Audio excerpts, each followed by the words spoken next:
entire globe, even as it trembles in passion with the birth of new nations and shrinks in the hand of a dispassionate science, is today the site of a momentous conflict. As each side attempts to prove to the world the superiority of its position, the conflict is fought with the words of diplomats, with gestures of friendship and help to uncommitted countries, even with cultural demonstrations. It is fought indeed on every level of man's experience, for the stakes are high. As one of the adversaries in the conflict, we see a challenge as great as any in our historic past. A challenge not, we hope, to be met and joined in battle, but to be faced and fought in the hearts and hopes of men. It is the challenge of ideas.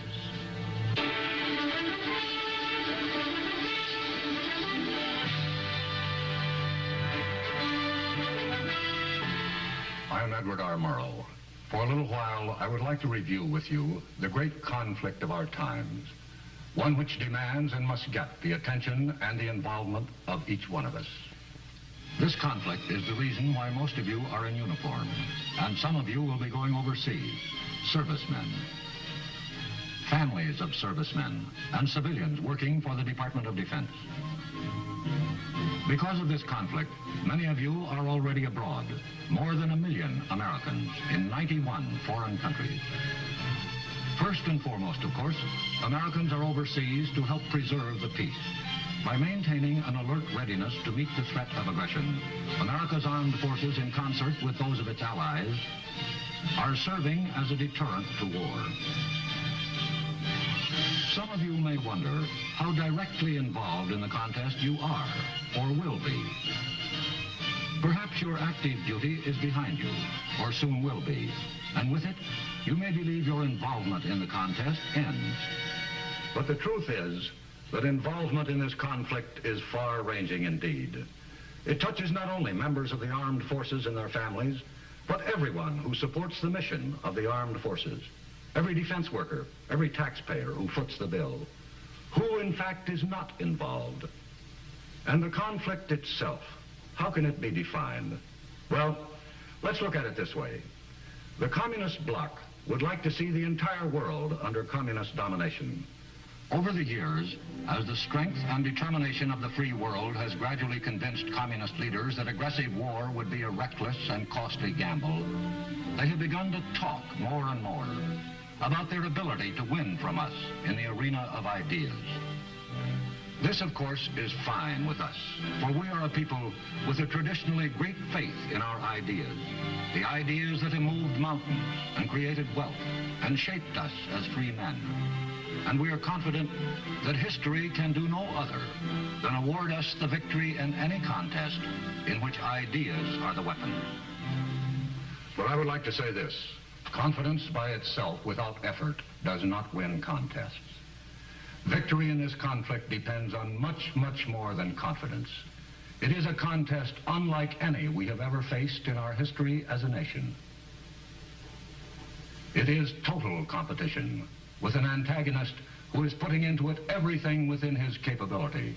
It is not a conflict between peoples, but between basic values and systems of government, between the principles of life each believes in.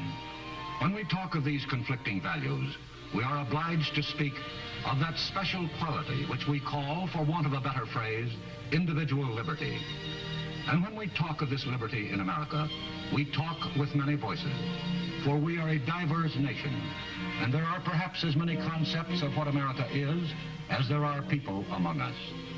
But although we look at America through different eyes, there are many insights into the essence of our moving and growing nation that we share.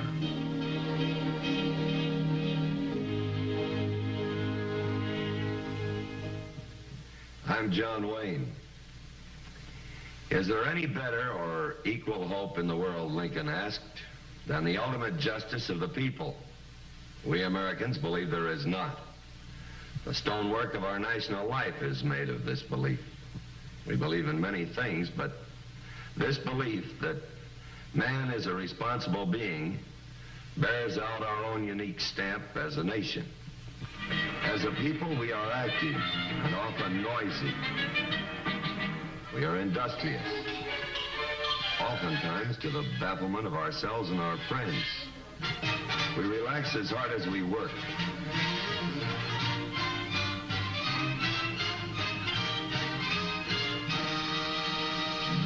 We are proud. We are sentimental. Beauty is of national concern to us. For some of us, its pursuit is a deadly serious pastime. The rest of us simply enjoy the results.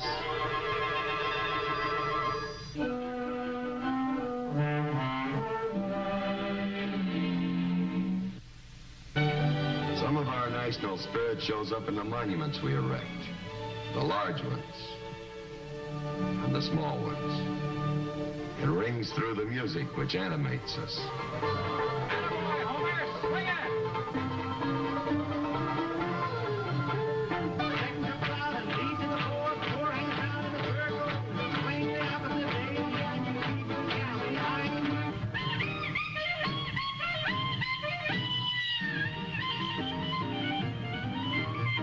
Jerry dodged that bullet and he stomped the deck.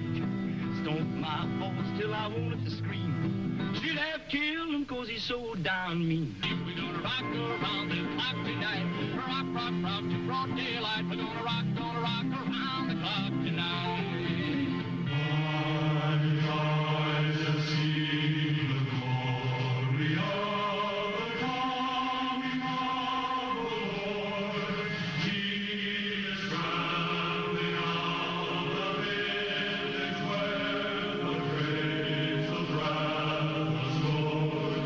He has loosed the fateful lightnings of his hand upon swift sword. His truth is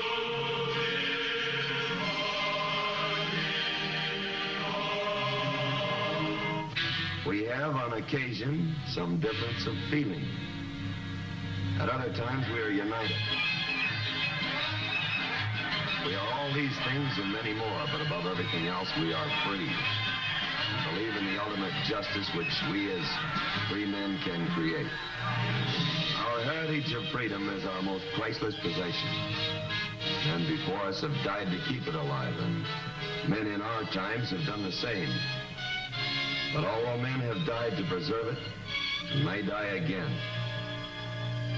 the glory of this heritage is the vision of life that it has given us. A life of dignity and nobility of spirit, such as men have never before been enriched by in the long march through the history they have recorded. There is a phrase which recurs in our national documents, the literature of our story as a people, which points to the source of our belief in individual freedom, and defines perhaps better than any other the nub of the conflict between the opposing systems of values which sweep the world today. That phrase is, "This nation under God." That phrase and others like it set the standard of our concept of man. As a creature of God, man is a being with dignity and conscience, with the ability to determine right from wrong and the obligation to act on that right.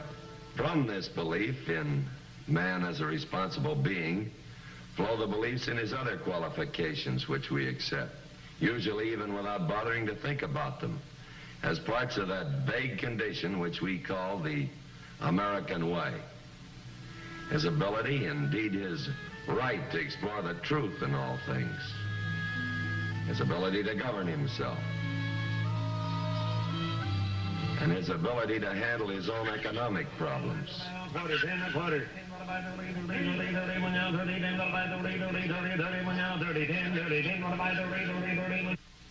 The opposing point of view in this conflict rests on a fundamentally different vision of man. As a creature, not of God, but of the state. In this system, the value of individual man diminishes sharply, and the state is all important. The state will run his life for him, his political life, his business life, his social life.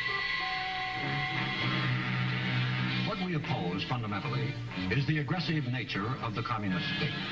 its unceasing effort to expand wherever it can, to grow bigger, to take over, to supplant. This deadly impulse toward aggression we oppose as a continual threat to peace.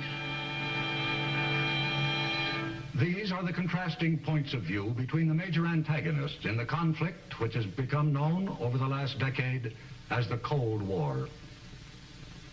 For an appraisal of this continuing and protracted conflict, we can go to a reporter who has watched the growing conflict with the perception of a trained military observer. I am Hanson Baldwin.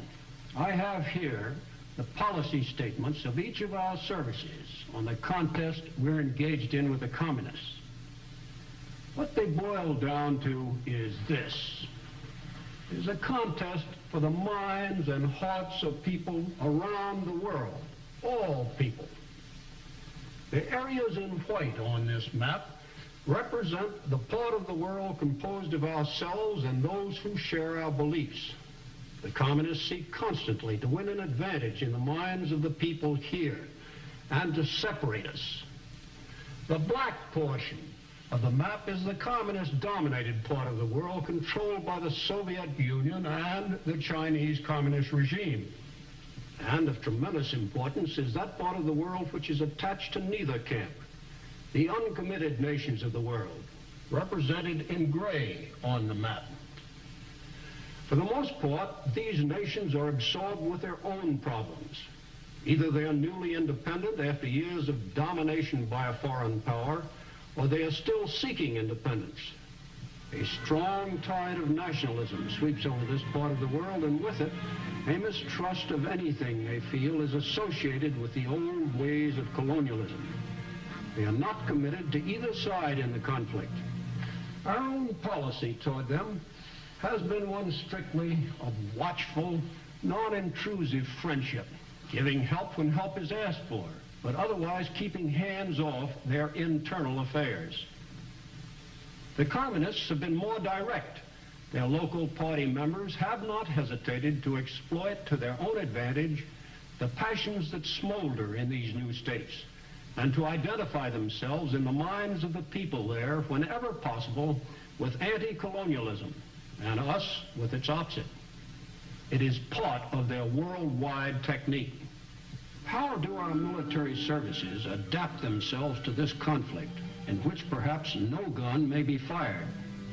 By recognizing that the activities and performances of all their members in every foreign country in which they are stationed will either add to or detract from the goodwill our nation needs in this contest for the respect of the peoples of the world. The President of the United States has called developments of good relationships between United States citizens abroad and members of their host countries basic to the full attainment of our foreign policy objectives. And the services have responded by promoting such good relationships as part of their overall policy.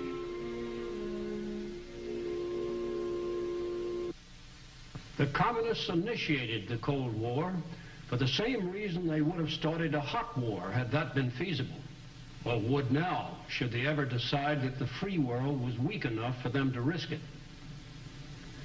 Whatever the degree of tension they create, it is a substitute for hot war, another means of achieving their end. And their end, of course, is world conquest, short of war if possible. World conquest by actions short of war. Actions that are political, economic, and ideological. How do the communists apply these three methods? First, we will consider the political method and the techniques the communists use when they attempt to acquire their objectives in this way. We would do well to consider the success the communists have had by using the political method alone. As you will see from the black area on this map, they have expanded between 1940 and 1954, took over 15 countries, totaling 714 million people. Since 1954, there have been major internal disruptions in 9 additional countries outside the Iron Curtain. Now, how do they go about applying this political method? The communist coup in Czechoslovakia in 1948 provides us with a blueprint of the ideal formula for political conquest, which includes taking over a country without outside intervention. Destruction of its parliamentary form of government. Murder of its democratic leaders when necessary. Rigged elections with only the communist candidates on the ballot. Once the penetration is complete, all this is backed by the naked force of military occupation. By such devices, the Soviet Union turned its neighboring states into satellites, political and economic puppets. In China, political action was cruder, but no less effective. Here, it was political action by conquest.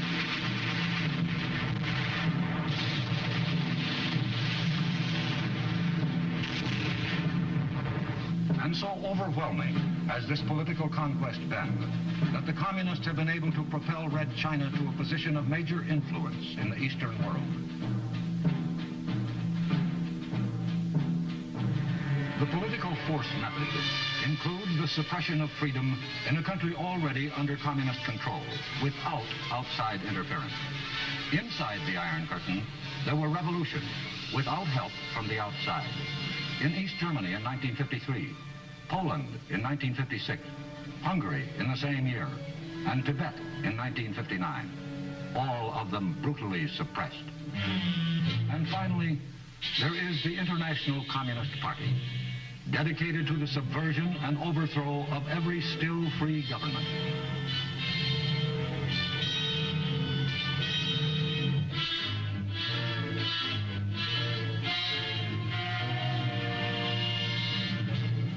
Where the political method may not prevail, there is always the economic method.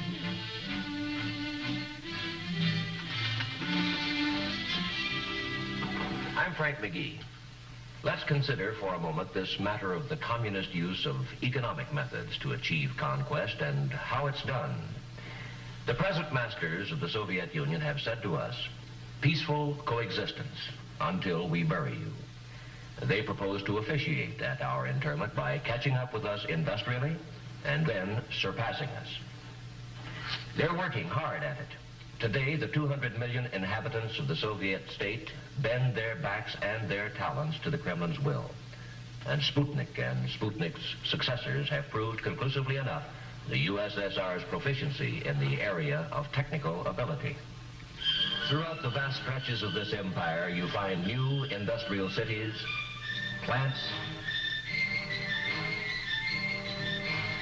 assembly lines, the most modern equipment.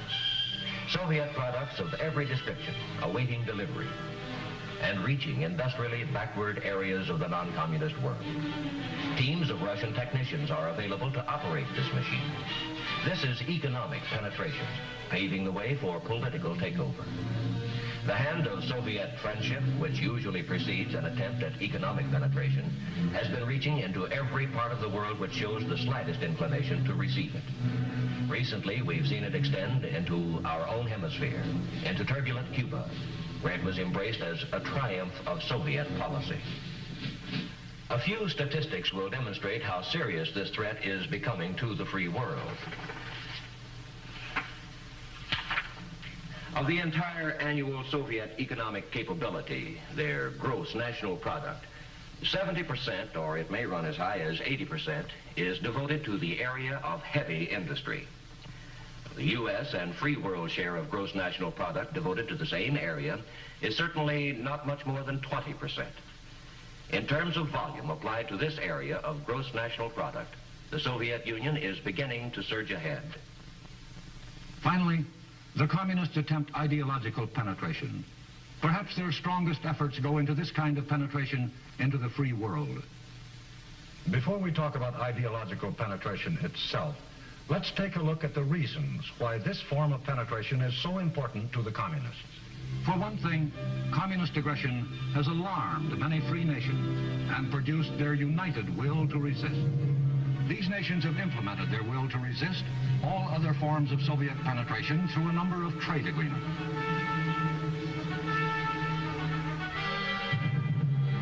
The United States and other industrially strong nations of the free world are actively promoting better living conditions all over the world. This has the effect not only of helping these countries to improve their industrial and economic position, but also of providing a defense against communist intrigue, which flourishes in depressed economic areas. The military potential of the free world has been revived by such mutual defense pacts as the North Atlantic Treaty Organization in Europe, the Southeast Asia Treaty Organization to counter aggression in this part of the world, the ANZUS Treaty, and the Rio Treaty to provide hemisphere defense. All over the world, our allies are now setting up their own defense bases with the technical know-how to operate them. This kind of military help by us is not by any means a one-sided operation. The nations involved contribute as heavily as they can. No less valuable are the morale and friendly relations being generated between servicemen of all the participating countries in joint training programs, demonstrating their respective skills to each other. They crossed the language barrier to comradeship. This banding together by nations with a common purpose has produced strength not only in the military and economic field, but in the moral, spiritual values as well. At a meeting of the NATO Atlantic Congress in 1959, a statement was adopted which called attention to the moral unity binding the member nations. This document recognizes respect for human dignity as the inalienable basis of civilization. Among the fundamental rights of man specifically named are respect for the sanctity of human life, the right to freedom of speech, of conscience and religion, of opinion and belief, the right of every man to work and to receive his just reward, the right of the family to stability, and the right of parents over their children and their education. In all these ways, economically, militarily, morally, the world outside the communist orbit slowly draws itself together. The practical communists appraise this consolidation of free world defenses. It confronts them with a serious deterrence to their world ambitions. Hence, they must destroy Allied unity, or at least weaken it. How? Well, here we return to the subject of ideological penetration. For if all other forms of penetration don't work, if the united strength of the non-communist world makes political penetration unfeasible and economic penetration unsuccessful, if cultural penetration does not do the job, the communists can always hope to succeed by resorting to ideological warfare against their strongest opponent, meaning us. Americans go home. Wall Street warmongers, down with American imperialism. Peace, yes, peace, their propaganda screams. On communist terms, naturally. Inside the free world, communists and their sympathizers seek to foment suspicion and distrust of our motives, even attempt to influence our allies to eliminate our overseas bases, which are protecting them as well as us. Their mediums of mass communication are tireless in vilifying us as a nation and as individuals, such as depicting you as a brute and a ravager. Is there a chance that the communists will succeed? Is there a possibility that our allies will accept this malicious perversion of us and everything we stand for? In large part, that is going to depend on how thoroughly we understand this conflict and how dedicated we are to victory. Understanding is a continuing process, and it embraces many different aspects of our day-to-day living. It is, at root, a function which involves the flow of information. I am Lowell Thomas. We live amid the greatest abundance of information any people has ever had. But survey after survey reveals an astonishingly low informational level among us. To be sure, the right to remain uninformed is one of the privileges of a democracy, but in a contest such as the one we are engaged in, it is one of the surest ways of losing our freedom. Being informed does not mean only keeping up to date on current events, important though that is. It means also being aware of developments within our own nation and the forces that move through it. its weaknesses as well as its strengths. We all too often dishonor our freedom and demean it. But that's not the full story. If it were, our system would have collapsed long before this. The full story is in the progress we consistently make through law and through education, the way free men must. The communists would like to have you, as well as people in every country in the world, believe otherwise. And once they have succeeded in letting the idea take root that our deficiencies are our chief characteristics, once they have managed to erode our faith in ourselves at least a little, that much of the battle is lost. A snake of a whisper is abroad that Americans have lost touch with their past. Is it true? It can't be, if we are to survive and win. If we understand the conflict, then we understand the need to keep America strong in her greatest challenge by keeping alive the standards and the traditions which have been her glory. What are the bulwarks of our past upon which our society has been built? There are many, and we have discussed some of them. Our spiritual heritage, our belief in individual liberty. But there is yet another, as important as any of these. I am Helen Hayes.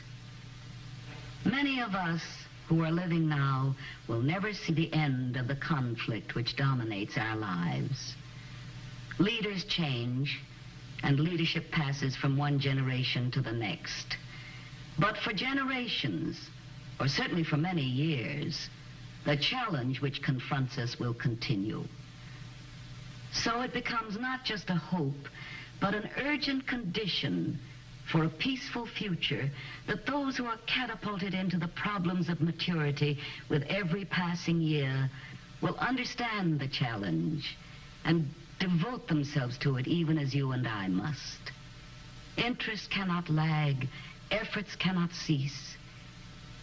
It will require the sternest kind of dedication, bred as it were into the American character. The training grounds in which this discipline will be planted and perfected are the institutions which have shaped our society, particularly the home, which has always been in our culture the nucleus of society itself. The home is the wellspring of the strongest qualities of citizenship, and it must remain so if we are to preserve the toughness of moral fiber, which is our strongest heritage. A toughness of moral fiber, a belief in the right, as God gives us to see the right, as Lincoln put it in words which are carved into our national soul. These are the sinewy threads of our past. Keeping America strong, this is our challenge. Keeping the vision of liberty bright. Keeping the threads of our past. The strands of moral toughness with which our history is bound. Moral toughness, the quality which made men work instead of weep on the hostile shores of New England. Which bled mortally, yet never died, on 100 fields and oceans stretching out from Valley Forge. Which moved strong men west, bringing with them first only their pride, then their railroads. Which built cities and governments.